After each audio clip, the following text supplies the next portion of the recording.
Emily is really great. If we're talking about movie Emily, she's fantastic. If we're talking about book Emily, she's just fine. I like her collection. I like her characterization.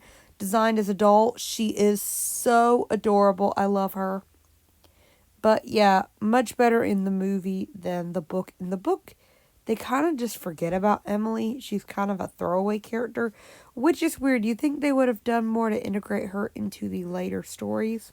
Molly is really good. Actually, yeah.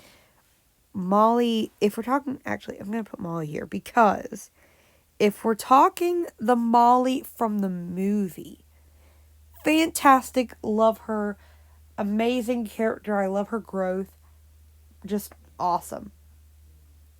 If we're talking Molly from the books, she's just alright. The movie, for the first four American Girl, or not the first four, for the Samantha, Felicity, Molly, and Krista movies, I definitely feel like the movie is superior to the book. Improves upon their characters, makes them more interesting. Just love those four movies. As I said before, McKenna's movie was trash. It was so bad, it basically made me stop watching American Girl movies. So I can't speak to the quality of them. Actually, I did watch the Ivy movie and the Mary Ellen movie. They were fine. And I say Ivy movie because Julie was handled badly. They really just threw her away. And it's very clear that even though Ivy had been retired at the point it came out, I believe, American Girl knows that Ivy is superior to Julie in a lot of ways, or at the very least that they're equal. So Molly is good. I do prefer her movie self in terms of character and story, but I like her collection. It's pretty great, and I love that she wears glasses. It's weird. So many girls wear glasses, but American Girl has only had one doll who full-time wears glasses. Z had like glasses come with her collection, but she doesn't actually wear them. So very interesting that American Girl made that decision to not have many girls wearing glasses. It kind of seems like they're discriminating against girls with glasses and saying that they're not cute, that they shouldn't be on a doll unless you just want to add them to your own doll.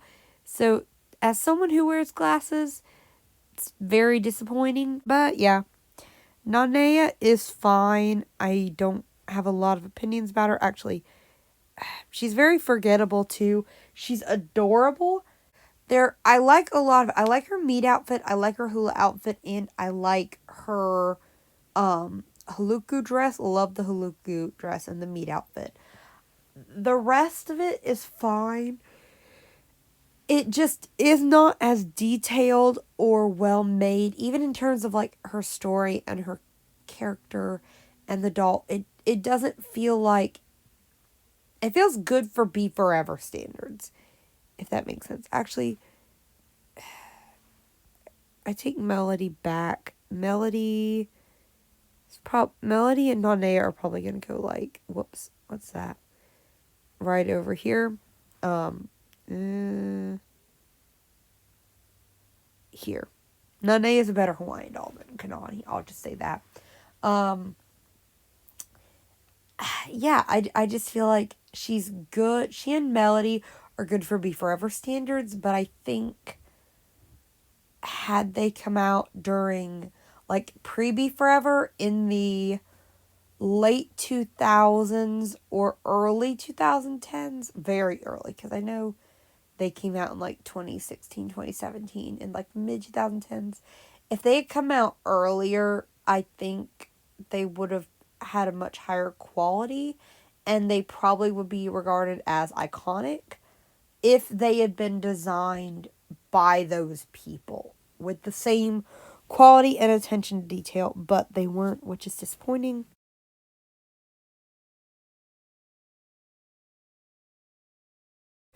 Ruthie is fine. She's not a super interesting character. She's a cute doll, but especially if we're modeling her from movie Ruthie, unlike most of the Friend dolls where the movie is vastly superior to the book, no, like the Kit movie did Ruthie so dirty.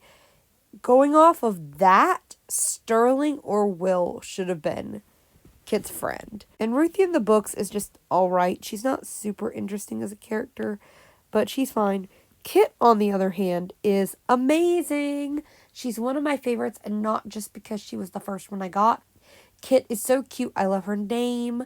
Her story is amazing. Her movie was fine, but it wasn't an adaptation. Very disappointed about that.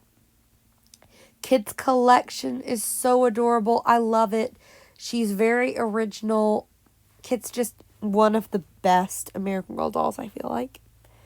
Rebecca is fine. She is a bit of a retread from Samantha, but I feel like she does enough new stuff that she stands on her own. I love everything with her culture. Her collection was pretty good, especially if we're talking pre-Be Forever. Post-Be Forever, her collection was terrible.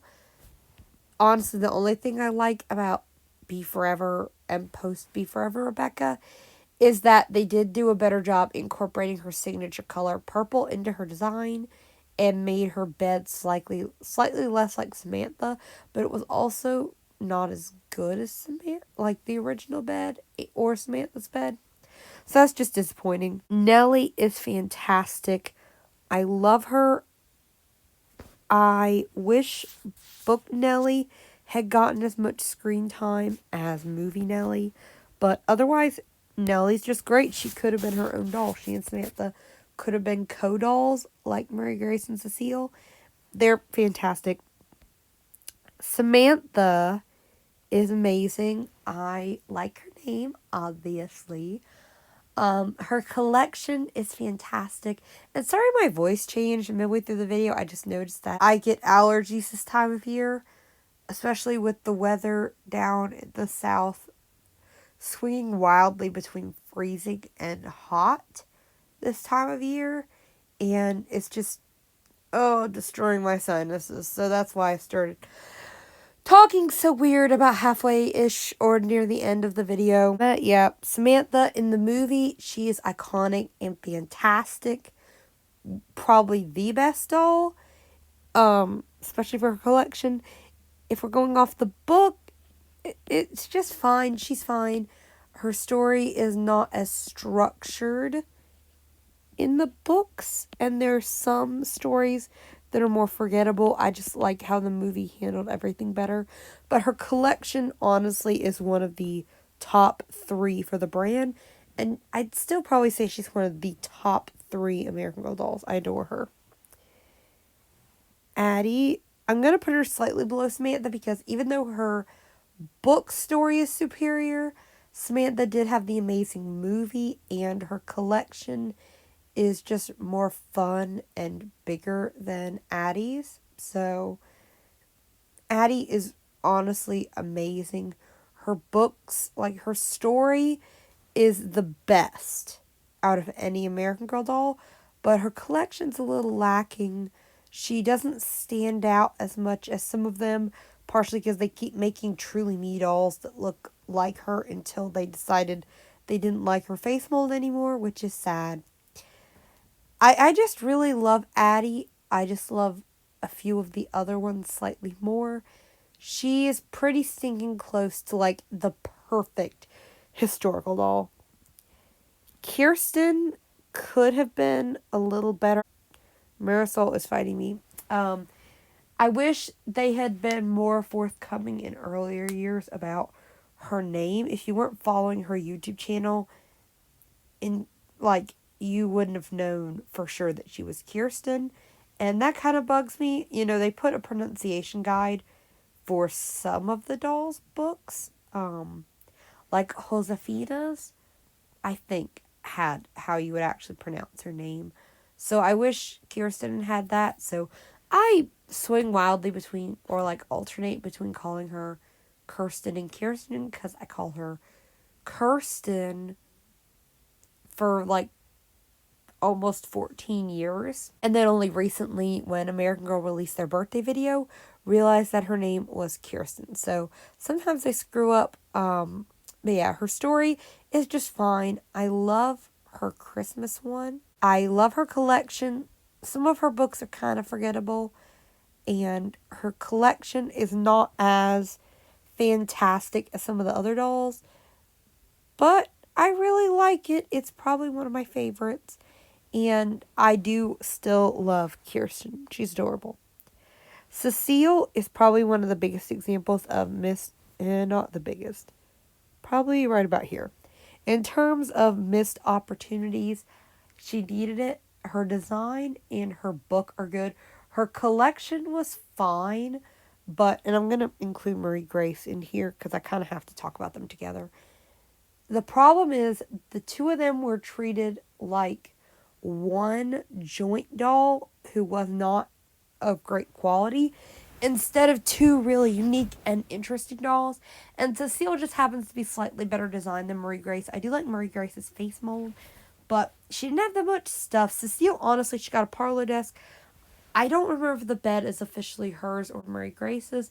I'm pretty certain it was called each of theirs at some point, which is weird because it's not like they share a room or share a bed for some of the time like Samantha and Nellie do. It's just weird, and their stories are pretty forgettable. The one with the ball is, for both of them, all right, but overall, even when I read them at the time, it just wasn't super captivating. I think similar to Krissa, Gwen, and Sonali, American Girl just decided, okay, we're going to have two dolls who share a story, and that was it. That was it. That was all the development they really did for them. The same for like The World by Us. And it's especially weird because they made them, Murray Grace and Cecile could have had their story, virtually the same story, in almost any time period. There's not really anything super unique about them having their story take place in 1853, 1 year before Kirsten. Why did they do that? It's baffling for me. It could have taken place in almost any time, especially a time that hadn't been super dealt with, like maybe lean more into the Industrial Revolution. They could have taken place after Addie, like in the 1870s or the 1880s, Maybe they could have been doing something with California and the gold rush, or I don't know, just some kind of more interesting time with a slightly different aesthetic, because their collection kind of looks like a lot of ones we have at that point, like a slightly frillier Addie or Kirsten, or a less cool Samantha aesthetic. So that's disappointing. Also, they were retired kind of before their time, but I also feel like they weren't as beloved or didn't have as much attention to them. I'm not a huge fan of Marie Grace's name. Cecile's is better. I feel like Marie Grace would have had the better name if she had been just Marie or Grace. Which, speaking of that, I forgot to mention, kind of in my... McKenna has a better name than McKenna, and it's a point against McKenna that her name was too similar to McKenna. Similarly, I feel like, and then we have like Gwen and Gwyn, but at least Gwyn is going to be a Welly Wisher. So it's not as repetitive, but I wish they'd given her a slightly different name. Then we have Joss and Jess. I thought it was the worst example of this, and then they did McKenna. So that's disappointing. But then we have like, they did Grace just a few years after, and I think while Marie Grace was still being sold. I don't think she'd been retired yet. And they came out with Grace. And they both have like a French-ish theme to them. It's so weird. Like, one of them should have had a different name. Marie Grace probably should have been Grace, and Grace should have had a different name, like Danielle. That would have been honestly so beautiful and perfect for her. Although I do still kind of like Grace for her, so maybe Marie Grace could have been Marie or Danielle or something like that. Anyway, yeah, so Marie Grace is unnecessary. She didn't really add anything except a new face mold that they never used again for some reason. And Cecile could have been great, but she was held back by the fact that American Girl did not fully develop her as her own doll. Josefina is kind of, I don't know, I almost feel like there was something missing to her, kind of like with Melody, like just something that could have been a little better, but I can't put my finger on it. Her story's not as interesting as the other of the I know it's the original 6, but I'm calling them the original 7 because Kit was kind of in a transition period where American Girl was becoming Pleasant Company, and Kit was up to that Pleasant Company quality that American Girl hasn't quite been able to hit again since. Those original 7 just kind of stand above most of them, especially a few of them. Kit stands up there with the absolute best of the Pleasant Company. But Josefina is kind of the weakest of those 7, I feel like. I did put her at the end of it. Yeah. Especially they made a lot of Truly-Me's that look like her since, which kind of proves she doesn't really stand out, which she didn't have to. But I feel like a lot of people would look at Josefina in a lineup of dolls and not necessarily be able to pick her out. Her collection is just fine. It's a little lackluster compared to even when American Girl was releasing at that time. And like I said, her story was not as compelling. I love her 3rd book. And the 4th and 5th are alright, but some of them just are not as interesting. And overall, Josefina, I just feel like was missing a couple tweaks or a certain spark that some of the other dolls have had. Caroline is really great. I love her.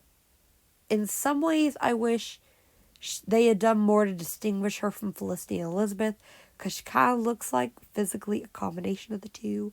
But I really like her. Her name is unlike any other American Girl name that came before it. And her story was pretty great. Not as great as some of the dolls that came before her, but it was definitely really interesting. And her collection was amazing. Caroline was retired way before her time, and I just think she's a really great doll. Elizabeth is one of the weakest of the friends. And I'm probably going to put her back here. Yeah. She could have been great, but she didn't get as much development as, say, even in the movie or the books. Like, the movie, for Nellie, the movie more put her in the spotlight, but she was still a great character in the books, and she had a great collection, whatever. Emily was almost non-existent in the books, and the movie just made her the most important character in Molly's story, which totally worked for the story they were going for and the way they adapted, because you can't really have like this little throwaway character. I really like what they did with her in the movie. Elizabeth, they didn't really do much with her in the movie, and she wasn't a huge deal in the books. Like, she was, kind of, but not as important to say, like, Ben. Ben was probably more accurate in the movie and the book to, like, if Felicity had a friend doll, but he was significantly older than the target audience and a boy, so he wasn't going to get to be her friend. But yeah, overall, Elizabeth, her collection's great, her doll's great, love her name, but otherwise, she's not great. Like, she has a lot of missed potential. Felicity is the perfect historical character. She's close to get, especially for going off of movie Felicity.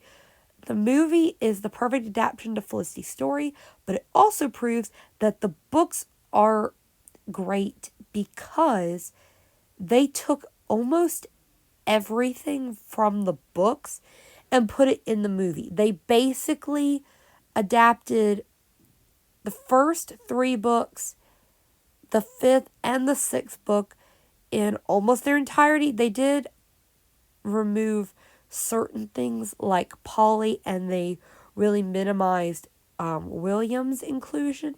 But overall, they did a fantastic job, and it proved almost everything in Felicity's books was great and was necessary to her story, other than maybe her birthday, which is just kind of there. So yeah, she's great. Her as a doll, she's fantastic. I love her name. Her design is so great.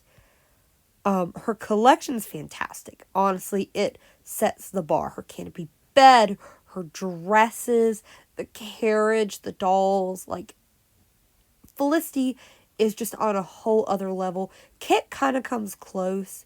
Like, if I had to, I don't remember what score I gave them, but I'd probably give Felicity like a 49 out of 50, and then Kit would be like a 48.5. So, because she's just not quite on Felicity's level. And Kaya is setting the bar, but her story's a little unstructured, and her collection was good, but there wasn't much of it, so she falls a little short. Also feel like the quality of her wig isn't great, but she's still good. So, honestly, this is pretty accurate to how I feel about the dolls. In terms of, like, again, their score and looking at them critically, I might put them into different places. But yeah, personally, this is how I feel about them. So now let's talk about Corinne. Now that Corinne is officially out and I was able to see, in real life all of her collection and, the doll herself, I've re-recorded this section. I haven't read her book, but based on what I've seen of her so far, I feel like she is at least on the same level of McKenna. Mia sets a pretty high bar for Girl of the Year. However, I feel like Corinne comes pretty close to meeting it. Once I read her story, I can better decide whether she or McKenna belongs higher than each other. So you can look forward to a review in the future, as well as seeing, more in-depth thoughts about her in my longer ranking series.